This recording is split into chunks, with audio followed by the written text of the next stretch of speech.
Assalamualaikum warahmatullahi wabarakatuh. Nama saya Syifa Isfahani, nomor BB 17101122076.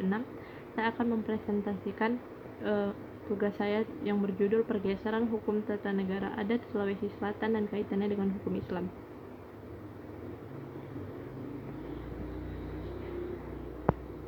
Dilihat dari visi misi Provinsi Sulawesi Selatan, yaitu mewujudkan Sulawesi Selatan menjadi wilayah terkemuka di Indonesia melalui pendekatan kemandirian lokal yang bernafaskan keagamaan.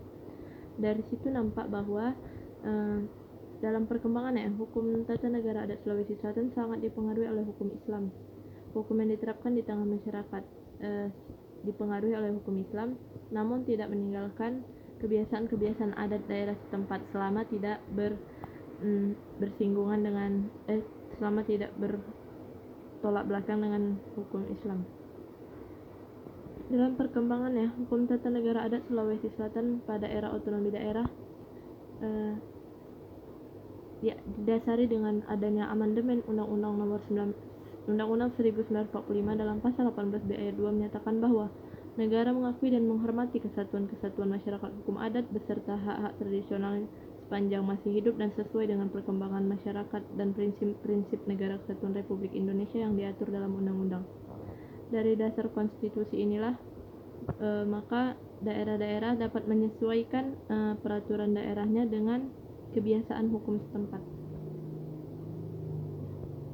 Perubahan atau pergeseran hukum adat sebagai hukum yang hidup dapat timbul disebabkan oleh perubahan pada kesadaran hukum masyarakat sendiri, pergeseran karena persinggungan dengan nilai-nilai agama, pergeseran karena putusan pengadilan, dan pergeseran karena adanya peraturan tertulis. Jadi di sini kita membahas yang pergeseran karena persinggungan dengan nilai-nilai agama.